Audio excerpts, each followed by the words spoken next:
Well, ladies and gentlemen, colleagues, can I invite you all, can I welcome you all to what is, I think, a very special occasion for King's, the first rendition of the King's lectures. The topic, of course, is psychiatry, science and society. The lecturer, who I will introduce shortly, our own Professor Anthony David. The world is a complex place. Universities have an enormous amount to offer intellectually, and this lecture series is a contribution by King's to influence the debate about some of the really major issues at quite a high level. I'm Ed Byrne, the President and Principal of King's. As I've said, a huge pleasure to welcome you all here tonight. Great ideas often take more than one talk or lecture to expand adequately. You might say always do. The success of the Reith lectures that we've known forever supports the concept of a trilogy of contributions, enabling a further enunciation of a unifying theme in much greater depth than can be given in a single lecture. This is the first rendition of the King's lectures, and I expect that these will be part of King's academic year well into the future, a high-profile and prestigious platform, and I hope probably the most prestigious academic lecture series that King's has as a university. Another great advantage of a series for King's, which develops its theme over 3 lectures, 3 acts, hence our subtitle, A Theme in 3 Acts, is that we can hold each lecture at a different campus. Hopefully many of our audience, I hope most of you, will attend all 3, but it means that staff and students at some of our major campuses have at least one chance to attend locally. I should also add the lectures will be recorded for subsequent uploading on YouTube and will be published by King's in due course.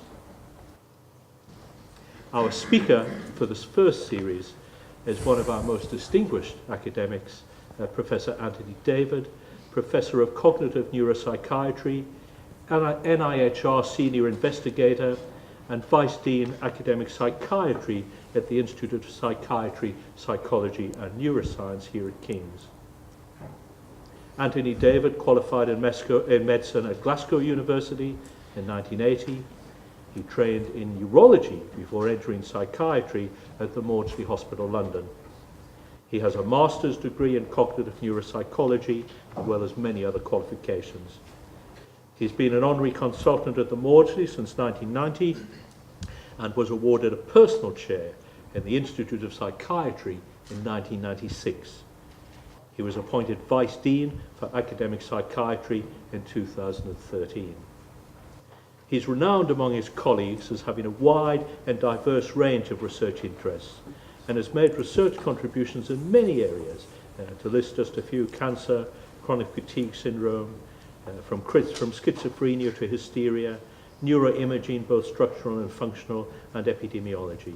He truly is a polymath, perhaps that much abused term, a Renaissance person.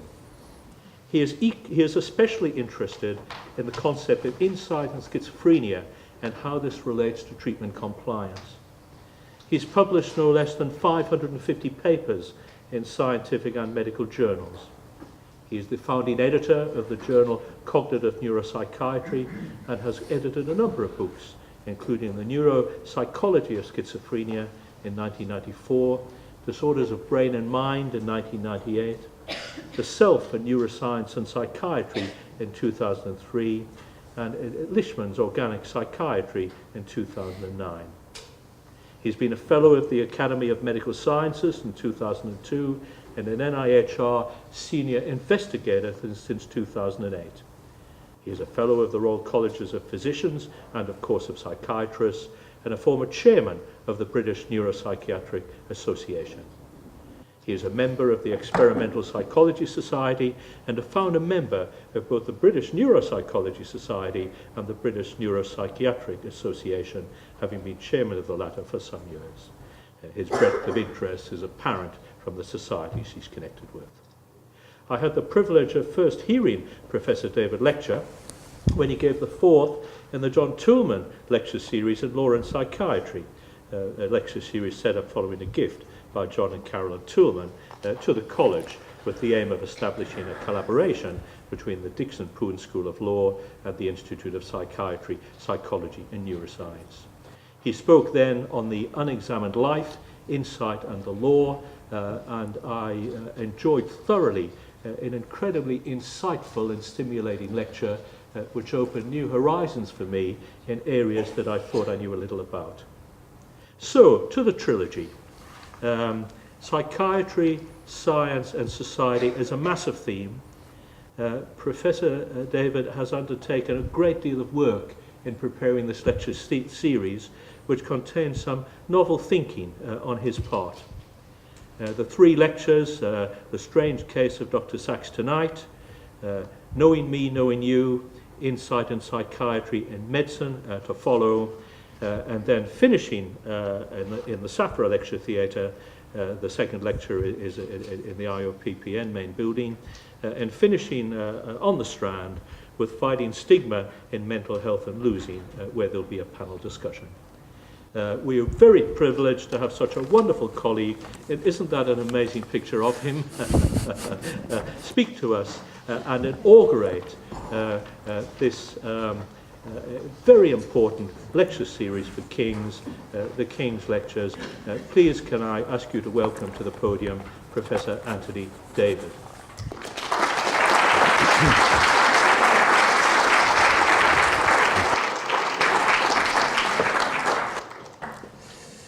Thank you very much, Professor Byrne. Thank you, everyone, for coming on this cold night. It is an honour to be asked to deliver the first of the King's Lectures. It's a real privilege to be here. Just to start, I'd like to thank particularly Julie Thomas, Louise Pratt, and Hannah Warren for all their work behind the scenes. So I think it's particularly fitting to be here in the heart of Guy's, King's and St Thomas's Medical School, because I shall be talking about a person who has been described as the poet laureate of medicine, while standing literally 100 yards away from Guy's most famous alumnus's residence, John Keats. He used to live in St Thomas's Street, where many of you would have walked past to get here tonight. And it's interesting to note that the young Keats, although he was a brilliant medical student and passed all his examinations with ease, he turned away from that life to the life of a poet. And it's said that he would often sit in the window seat of his St Thomas's Street lodgings near the hospital and dreamily compose some of his finest lines. While sitting with his best friend called Stevens, the young poet, it said, broke out with the announcement that he had composed a new line. A thing of beauty is a constant joy. What think you of that, Stevens? Stevens replied, it has the true ring, but it is wanting in some way, says Stevens, who goes on reading. An interval of silence passes, and then Keats says, a thing of beauty is a joy forever. And thus was born in St Thomas's Street one of the imperishable lines of English poetry.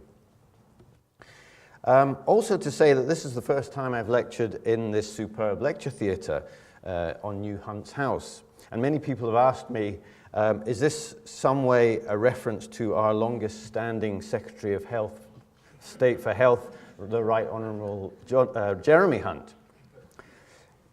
In fact, it refers to William Hunt, who was a governor of Guy's Hospital, who passed away in 1829, coincidentally the year that King's College was founded, and a mere 8 years after the death of John Keats.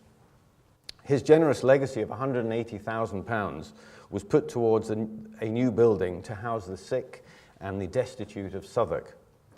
This building is about 10 years old and was named New Hunt's House. So it is named after an old Hunt, but not Jeremy. So on to the lecture, The Strange Case of Oliver Sacks. So Oliver Sacks was born July 9th, 1933 in London. He was the youngest of 4 gifted children born to a medical family.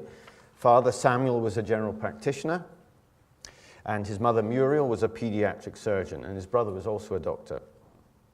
Sacks was sent away to boarding school at the age of 6 when World War II began. When he returned, he went to St. Paul's School and developed an interest in both chemistry and medicine, at times assisting his mother with dissections and her research. Like his siblings, Sachs exhibited a keen interest and excelled in his studies, earning a scholarship to Queen's College, Oxford, which he attended beginning in 1951. In 1954, he earned his bachelor's degree in physiology and biology, and in 1958 received his medical degree. In 1960, Sachs took a trip to North America, hitchhiking his way south. He eventually landed in San Francisco, where he immersed himself in the local scene, experimenting with drugs and befriending some of the city's poets. Sachs remained committed to science and gained an internship at Mount Zion Hospital, followed by a residency in neurology at UCLA. In 1965, Sachs's career took him across the country to New York City, where he began teaching at the Albert Einstein College of Medicine in the Bronx. Around this time, he started working as a consulting neurologist at the Beth Abraham Hospital. While there, he became involved with an unusual group of patients. Suspended in a speechless, frozen state, Sachs recognized their condition as encephalitis lethargica, which had been pandemic between 1916 to 27. He treated them with the then experimental L-DOPA and was able to revive them. Their recovery proved only temporary, and the patients soon fell back into their previous state or else developed some other similar immobilizing conditions. In 1973, Sachs published a book about these experiences, Awakenings, which led to a related documentary the following year. So he was dubbed the Poet Laureate of Medicine by the New York Times, as I've said, and from the 1970s, Sachs continued as both scientist and author, documenting his unique medical encounters with a deeply philosophical approach and a literary flair. In 1985, he published The Man Who Mistook His Wife for a Hat, which collected essays on disorders ranging from Tourette syndrome to autism to phantom limb syndrome to face blindness. It has since been published in more than 20 languages. Other notable works by Sachs include Seeing Voices, in which he describes sign language, An Anthropologist on Mars, which tells the story of 7 patients who've learned to adapt to their disabilities, and Musicophilia in 2007, which he discusses cases involving neurological disorders with a musical component. In 2007, Sachs left his position at the Beth Abraham Hospital to become professor of neurology and psychiatry at Columbia University Medical Center. While continuing to teach and publish, Sachs also received numerous honors and awards. In 2008, he was awarded the CBE. An autobiography entitled On the Move was published in April 2015. He continued to write during the final stages of his terminal cancer, melanoma. Sachs died in his home in New York City on August the 30th, 2015. He was 82. So the question is, why did Sachs choose neurology instead of psychiatry? So I'll attempt to answer this question drawing on his autobiography, On the Move, and other writings.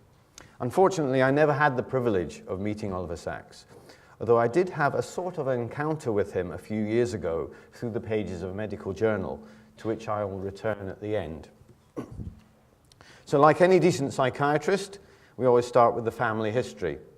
And I quote, "My brother Michael had been the odd son from his earliest years. There seemed something different about him.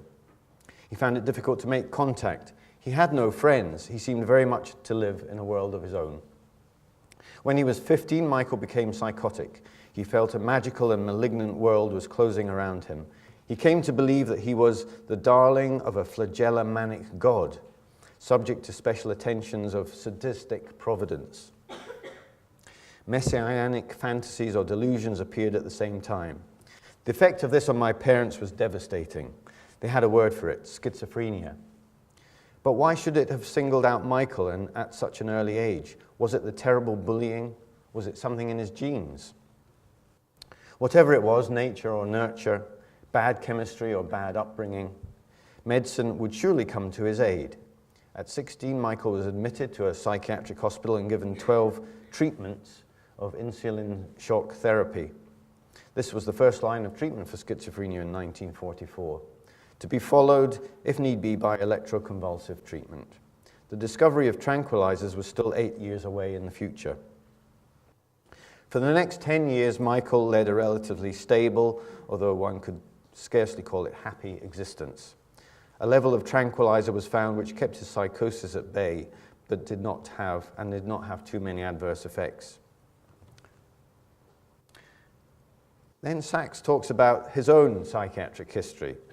In 1966, I was taking very heavy doses of amphetamines, and I became psychotic, manic, disinhibited, enhanced. I hardly know what term to use, but it went with an extraordinary heightening of the sense of smell and of my normally unremarkable powers of imagery and memory. I was still half psychotic at times from the amphetamines that I had not yet kicked. Thinking of my schizophrenic brother Michael, I asked Dr. Schengold, my psychoanalyst, if I too was schizophrenic. No, he answered. Was I then merely neurotic? No, he answered. I left it there. We left it there, and there it has been left for the last 49 years. So here's baby Sachs with his mother, Muriel, and here, somewhat later, talking to his father. And here's Oliver Sacks, remarkably with a school friend, Jonathan Miller, another hero of mine. Dr. Miller is also an interesting case, the son of a distinguished child psychiatrist, Emmanuel Miller, who was also drawn more to neurology and neuropsychology rather than psychiatry. And here is your lecturer on the very same couch as Jonathan Miller. And for younger members of the audience, that thing in the middle is called a telephone. So what makes a doctor choose a career in psychiatry? So here's some data from the Women's Physicians Health Study, but it is still very relevant, being a large national questionnaire-based survey conducted in 1993 to compare the characteristics of female psychiatrists with those of other female physicians. Erica Frank found that in relation to other doctors, female psychiatrists are older, in poorer physical health, more likely to be smokers or ex-smokers, also likely to be more politically liberal, unmarried, and to have personal or family history of mental illness. This conjures up this picture in my mind. And so here are some more data on general attitudes among doctors towards psychiatry and other specialties from the time when Sachs was early in his career. So here are the different specialties and the characteristics. So surgeons, domineering, aggressive. Psychiatrists, intellectual but confused and emotionally unstable. GPs, basically nice but dim.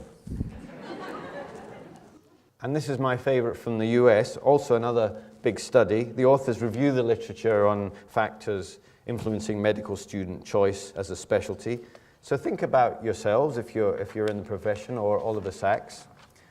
And the results suggest that those who tend to choose psychiatry tend to be single, from large metropolitan areas, uninterested in religion, politically liberal, okay, interested in humanitarian ideas, fine, who score low in authoritarianism, there we go, have a high capacity to tolerate ambiguity, okay, have high levels of anxiety and a fear of death, have low self-esteem, they're likely to choose psychiatry.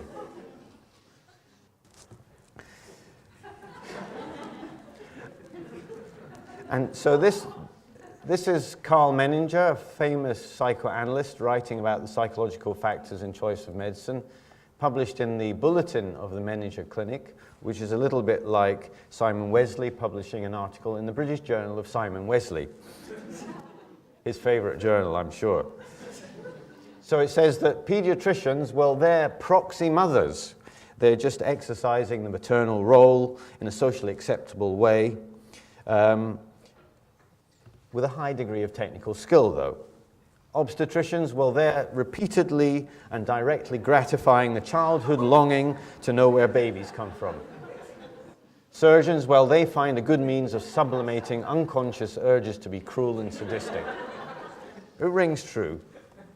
Proctologists, well, you know, we saw that one coming, didn't we? Unresolved infantile conflicts around the anal phase of development. So what does he say about psychiatrists? Well, we're drawn to react to real and perceived histories of loneliness and rejection, leading to greater concern for human relationships. Yes, that's us.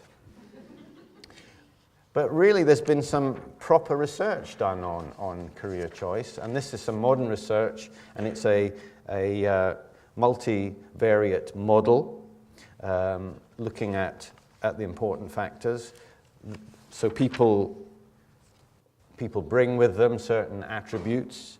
These are shaped by experience within medical school in their encounters, and that tends to lead them towards various choices. So it's a complex model. So if we apply this model to someone like Oliver Sacks, and we can add some other fundamental attributes. First, being the son of doctors. Second, being Jewish. Third, being gay.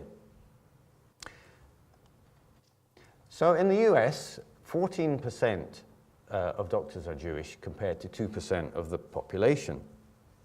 And this has been studied, and here's some contemporaneous data from 120 people.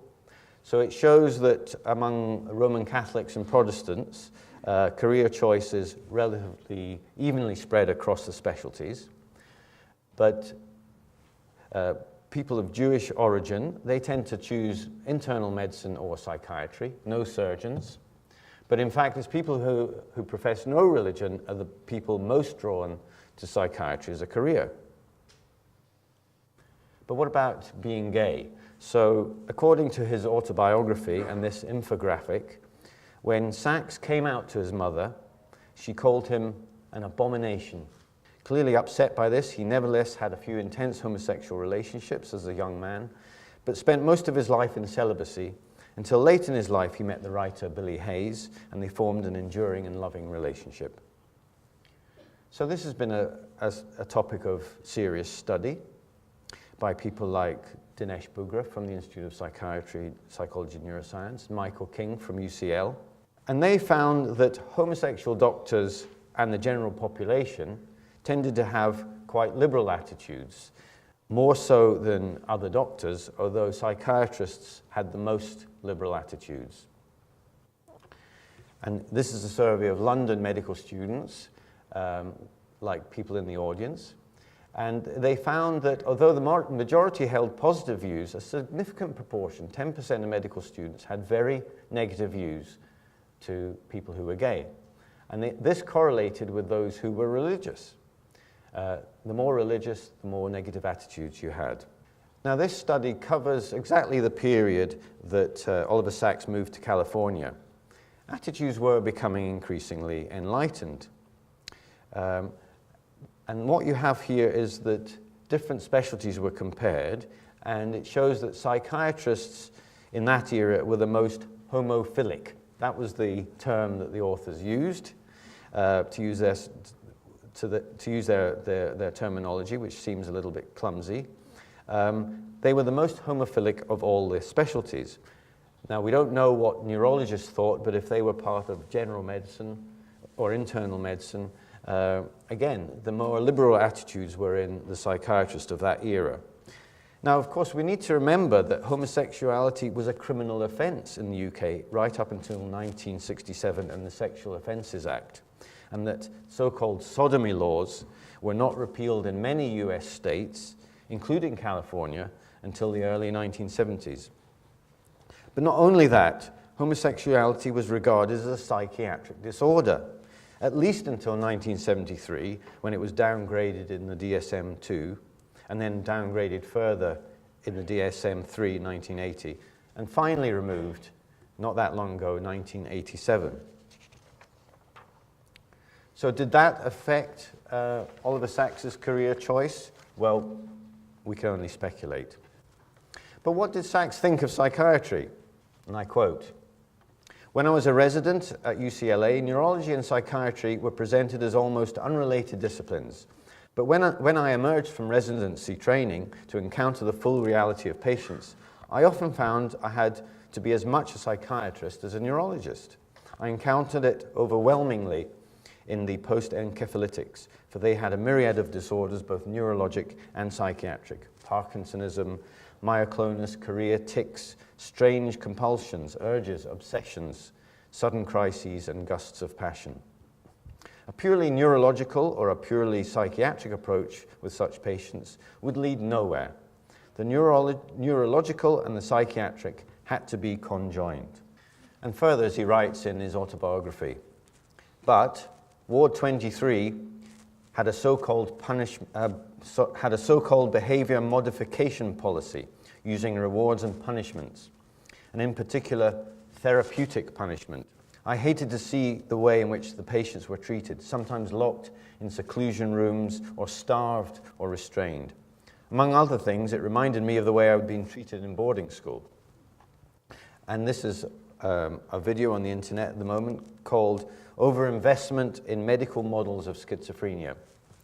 As a neuroscientist, I am very well aware of what may be going on in the schizophrenic brain, but I am equally aware of the power of the community, of work, friendship, and of love, combined with the right medication and perhaps the right sort of psychotherapy. So we might also ask, well, what did psychiatry think of Sacks? "The man who mistook his stories for psychiatry." So this was the headline in the Baltimore Sun of a review of an anthropologist on Mars by Dr. Paul McHugh, the chairman of psychiatry at the Johns Hopkins Hospital, a very eminent and influential voice. And this is what he wrote: "I have a visceral antipathy towards psychiatric romantics. They have done much harm to our patients and to my profession. He's a grizzly bear of a man with the brain of a neurologist but the heart of a romantic poet. A Wordsworth wannabe in the district of the sick. He cares too much and feels too much to be careful about what he says. He must hold to some of the empirical facts of the brain when he's bringing forth his narratives.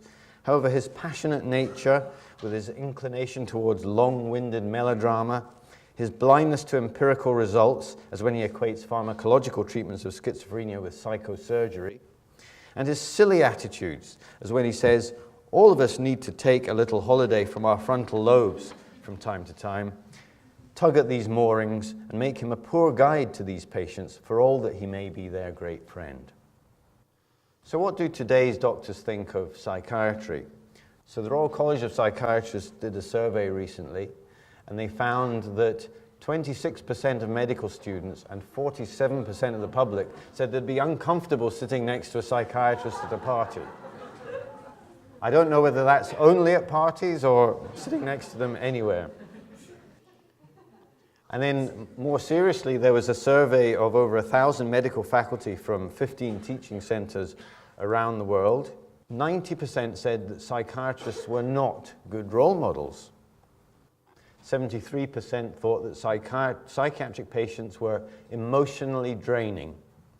10% thought psychiatrists were not intellectually challenging. 25% thought that psychiatrists had too much power over their patients. 22% thought that treatments were not as effective as other branches of medicine. We know that to be simply incorrect. 24% thought psychiatrists make less money than other specialties. Well, we know that that probably is correct. So, what was the response to this? It caused quite a stir, and there was a robust response. We must demonstrate the strength of our biopsychosocial model. That sort of survey is just all about stigma against the patients and against us. Surely with progress in molecular neuroscience, this will lead to a change in attitudes. And we need to improve the image of psychiatry. For example, we've got to do more research. So this is a sort of thing that the Royal College of Psychiatrists is trying to counteract in what they call beat the bash. So this is about when you tell your colleagues, I'm thinking of going into psychiatry, and being told, but why should a bright young person like you want to throw it all away? Or, you seem so normal. I must say that that wasn't my experience. When I told my bosses that I was going to go into psychiatry, they tended to shrug their shoulders and say, oh, okay. But there are quite trenchant critics of psychiatry. So in response to this article, clinical psychologist John Reed from East London said, it's not about enhancing the perception or the image of psychiatry. Not a single psychiatrist thinks to ask, to what extent is the bad image deserved? And then he goes on, well, there is a useful role for psychiatrists, but only if they take an evidence-based approach which concedes that a range of more effective and safer treatments than medication should be offered first, and that adverse effects should be fully disclosed, and that no medical treatment should be forced on anyone against their will. So rather patronizing, but perhaps he has a point. So coming closer to home, how good are our psychiatrists? So here we are, King's College London, with the Institute of Psychiatry, Psychology and Neuroscience. Are we good at our jobs? How much intellectually stimulating work do we do? And if you were a medical student coming to the end of your degree, would you consider going into psychiatry? Well, here's a graph showing the productivity of psychiatrists around the country. And you can see in the bottom left-hand corner, there's a lot of very unproductive but unfunded psychiatrists. There are some unproductive psychiatrists despite being well-funded. And you have here an outlier. And this is the Maudsley IOPPN, very productive, well-funded, but very productive. Something of an outlier, the sort of Manchester City of the Psychiatric League. But this sort of evidence has led to the Maudsley IOPPN getting the high status that it enjoys nationally, such that a letter can be addressed to local madhouse, and the postman says, try Maudsley Hospital. But what about our students? So this was, again, the Royal College's survey of medical schools to find out what proportion of graduates chose psychiatry. And here we are, sort of languishing in the mid-table, more sort of Crystal Palace than Manchester City. Okay, so back to Oliver Sacks. I'm going to talk a little about his book, A Leg to Stand On. Curiously, he found this book very difficult to write. He said that there was almost unbearable delays and breaks and loss of enthusiasm in the composition of my leg book. But finally, he got it out there. Now, this was recently re-evaluated by some neurologists up in Edinburgh who wrote a very nice critique. So that what they're saying is that the book, A Leg to Stand On, described Sacks's recovery after a fall in a remote region of Norway, where he injured his leg. Following surgery that had to reattach the quadriceps muscle that had become avulsed, he experienced an emotional period in which his leg no longer felt part of his body, and he struggled to regain the ability to walk. Sacks attributed the experience to a neurologically determined disorder of body image or body ego induced by the peripheral injury.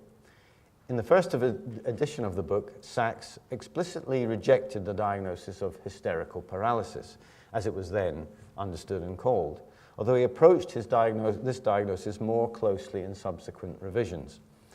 In this article, the authors propose that in the light of better understanding of functional neurological symptoms, as they're now called, Sacks's experiences deserve to be reappraised as a unique insight into a genuinely experienced functional psychogenic leg paralysis following injury. So they invited Oliver Sacks to comment on this article. And here it is. So what he'd said in his autobiography, My first thought was that I'd suffered a stroke while under anesthesia. My second thought was that this was a hysterical paralysis. I found myself unable to communicate my experience to the surgeon who operated on me. All he could say was, "Sachs, you're unique." And then writing this article in response, he says, taking so robust a neurological basis into consideration, there is no need to postulate a dissociative or functional disorder, although of course it is possible. I'd be the last to deny this, but I think that there may have been elements of functional overlay superimposed on what must have been a very real neurological condition. Now, the editors kindly asked me to respond to the article as well, from a neuropsychiatric point of view. And they called it Cartesian dualism and stigma. Where does the dualism really lie?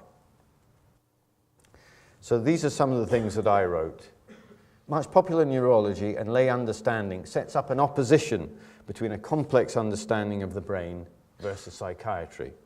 Sachs's final explanation is of a disruption of body image or schema precipitated by the injury, but not caused by a stroke to the parietal lobe, but a functional in the clean, physiological, non-hysterical sense, and, as it turned out, temporary reorganization of cortical representations. The biopsychosocial approach, which underpins psychiatry, excludes neither cortical schema or discourses on motivation, deception, self and other. Pertinent to conversion disorder are social psychological concepts such as illness behavior and the sick role. Is this not one of the mechanisms whereby a minor injury can lead to major disability? It sows the seeds of what it might be like to be disabled and to be looked after, and that can be very addictive. And then I wonder, is talk of cortical representations and the rest just the latest in a series of neuro-euphemisms? The aim is to destigmatize functional disorders, functional in the dirty, non-physiological psychiatric sense. That's, of course, noble, but I fear it is doomed. The dualism is not actually between brain and mind, which went out in the 19th century, but between involuntary and voluntary. Try taking the stigma out of that. You might as well take the person out of medicine. So as you can imagine, I was really excited at the thought of Oliver Sacks, my great hero, responding to these commentaries and saying what he thought, where I was going wrong, where I might be right, how insightful he would have found me to be. So this is his response.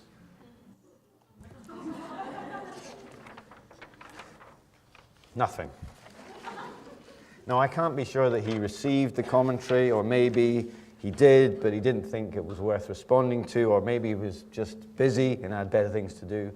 Alas, I'll never know.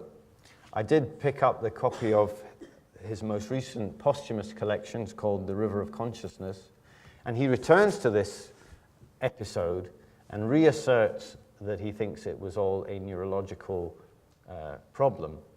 No mention of my commentary still. Okay, so what can we conclude? Some people are attracted to psychiatry and neurology for obvious reasons. These specialties offer us the best opportunities for getting close to the understanding of the human condition, for doctors anyway. But some turn away from psychiatry for good reason. The notion that some of our patients may not want to get better. Their motives are perverse. They don't confide in us honestly. They can be emotionally draining. Others are put off by the fact that our disorders can come and go on the basis of public consensus. Look at homosexuality. And our need, I believe, occasionally correctly, to use coercion, because we want to do what's best for patients sometimes, but that maybe means that we do have too much power. I believe that it's not all about science, why people are put off psychiatry. It's not about science or intellectual rigor or therapeutic potency. It's ultimately about ethics and morality. So we shouldn't try to avoid that, but we should try and grapple with it together and with a good heart and a questioning mind. Oliver Sacks wrote, "In examining disease, we gain wisdom about anatomy, physiology, and biology. In examining the person with disease, we gain wisdom about life. As they say in Edinburgh, choose life, choose a job, choose a career, choose psychiatry. Thank you very much.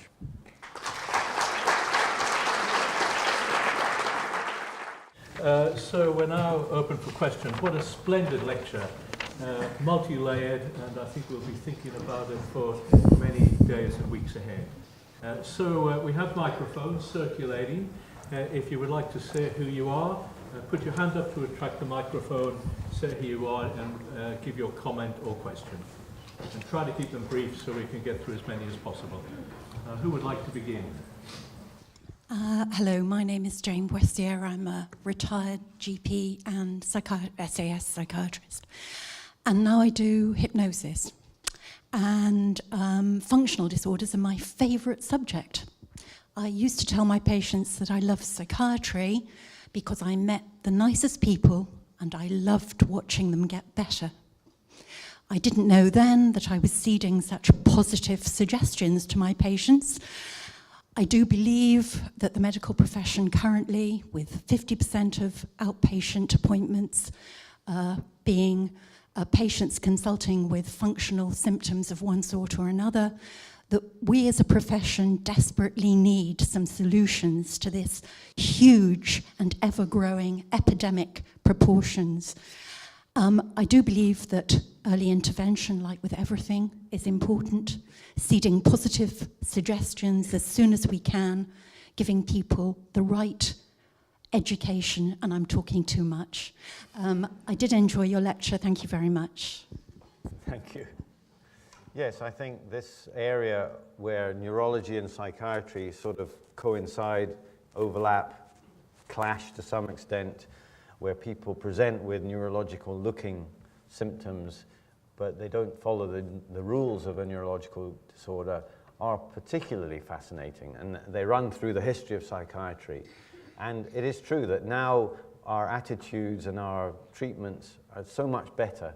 And I really think that in the last few years that this has really been a sea change, and we're really beginning to see how satisfying it is to treat these patients, even though they can be emotionally quite draining.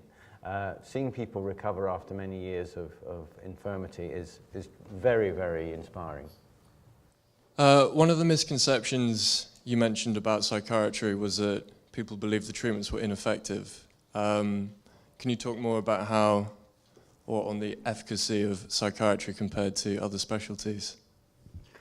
Well, this has been looked at. A meta-analysis was published by a German psychiatrist called Stefan Lost, and he looked at all the treatments that we use, mostly for chronic disorders in medicine, diabetes, high blood pressure, and so forth, and compared them with our antidepressants, antipsychotic medications. And our drugs stand up very well against medical drugs. The effect sizes are slightly bigger, if anything. So that's to say, in a way, that treatment of these more complex medical disorders isn't that brilliant. And psychiatry treatments are certainly no worse and possibly a bit better, but also, actually, that we've got a long way to go across the whole of medicine. We've cured the easy stuff, the infectious diseases, and through vaccination we've prevented so many conditions, and we're left with complex chronic conditions, and we're all struggling, and our treatments are pretty good. So you'll find that the effect sizes of antidepressants, antipsychotic medication is every bit as good as antihypertensive medication. Following up on that question, do you think there's a bigger placebo effect in psychiatric treatments than other forms? Well, I think that is true empirically, but the placebo effect, which of course would be a great topic for another lecture series, it goes across the whole of medicine. and it is a very powerful effect that we would do well to make use of. So I think there is a powerful placebo effect in psychiatry, that the whole business of giving people, of acceptance, of giving people hope, of giving people respect, that is enormously powerful and probably therapeutic. And that is something I think psychiatrists are interested in studying in, and also in enhancing and exploiting. But I think that does go across the whole of medicine.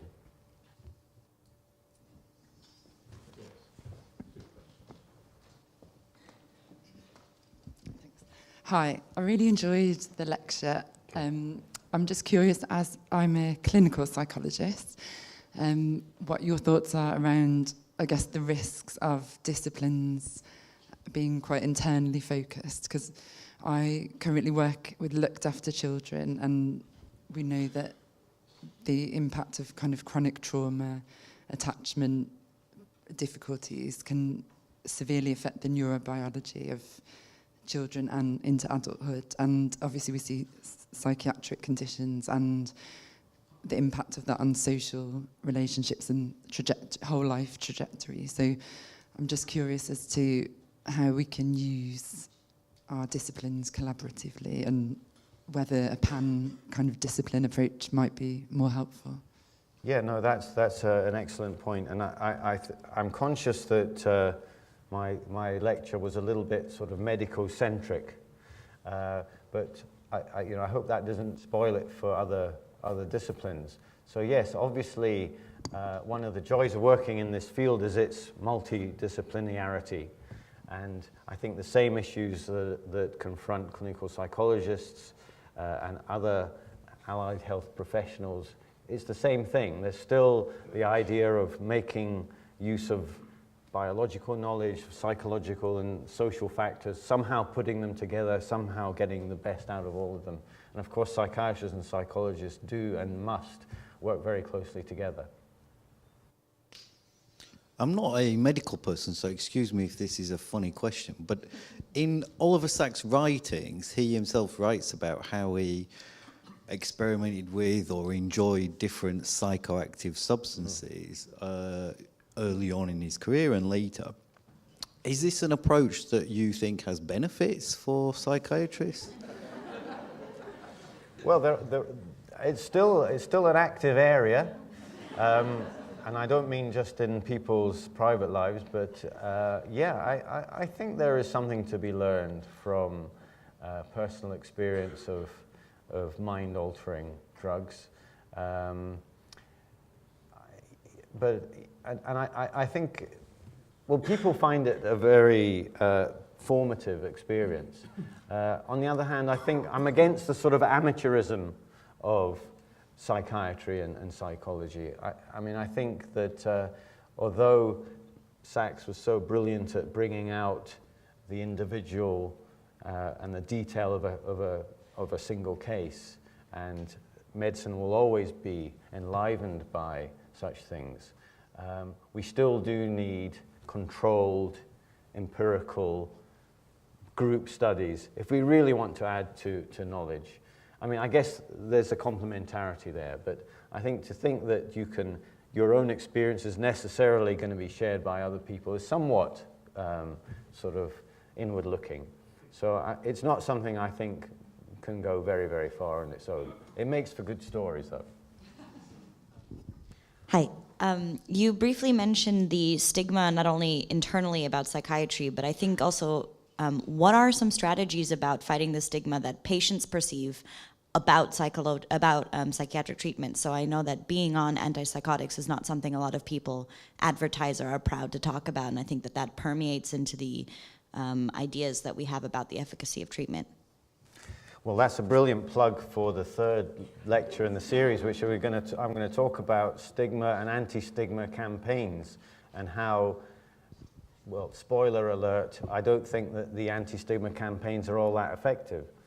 But yeah, I think, why is it that a person doesn't want people to know that they're taking antipsychotic medication, but they would be happy to say that they're taking antihypertensive medication. Or even cannabidiol. Yeah, well, yeah. I mean, I think there are difficulties about being on medication per se. The sort of constant reminder that there's something wrong with you. I think that leads to sort of self-stigma.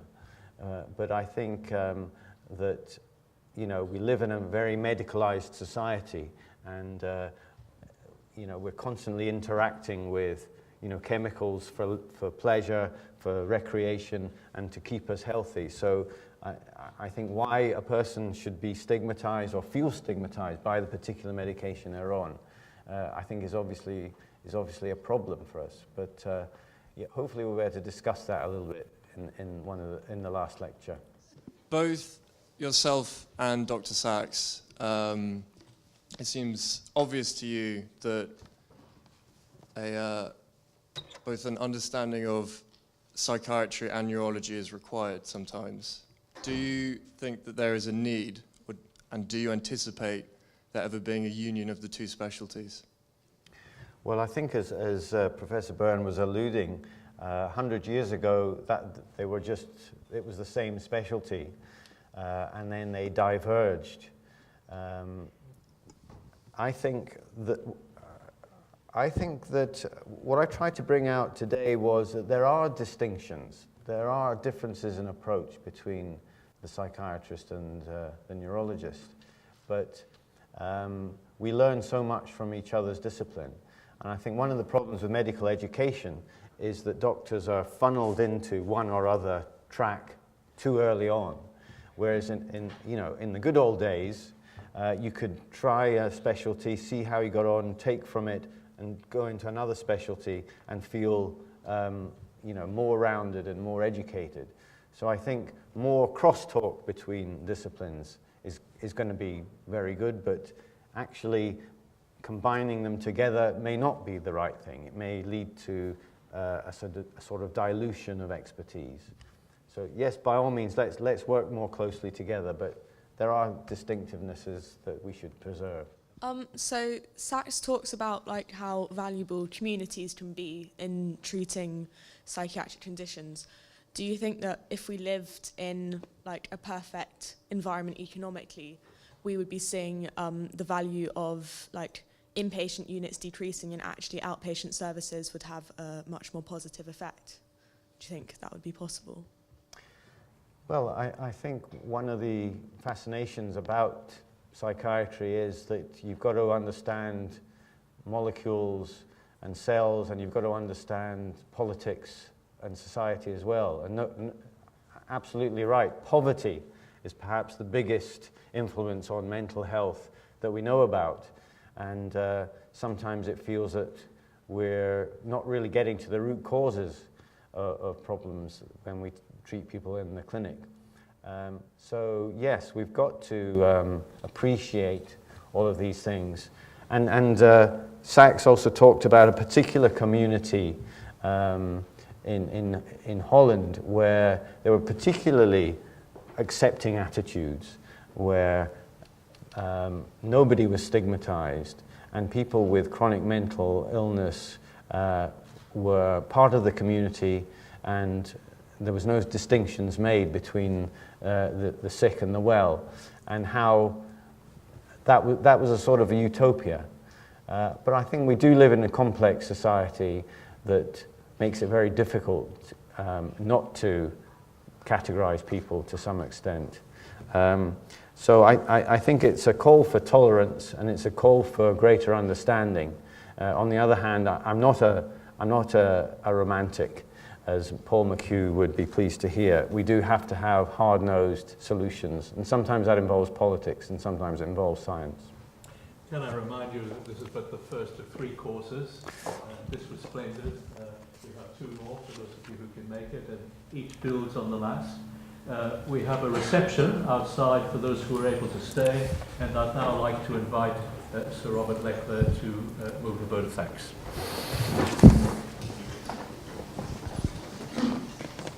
Which I'm delighted to do.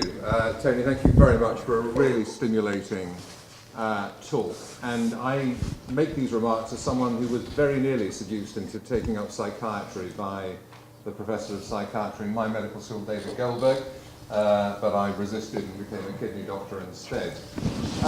You made reference to Cartesian dualism, and you said that I think, ended in the 19th century, which philosophically it may have done, but one thing I wanted to probe you on, but on another occasion or another lecture, is that in a sense Cartesian dualism lives on in the way we've organised our healthcare system.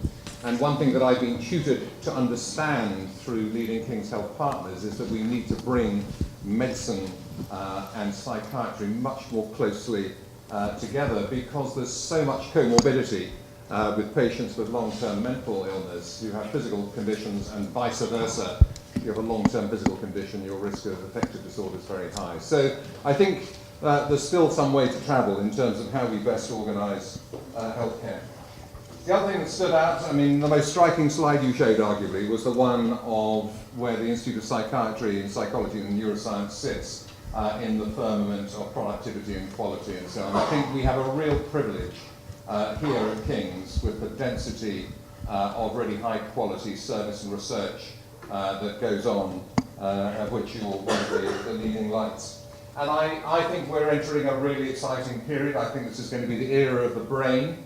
And I think all the things that you talked about, plus new insights, if I was starting again, I would say that I would absolutely follow your instruction and choose psychiatry, but I'm perhaps a little too old to restart my career.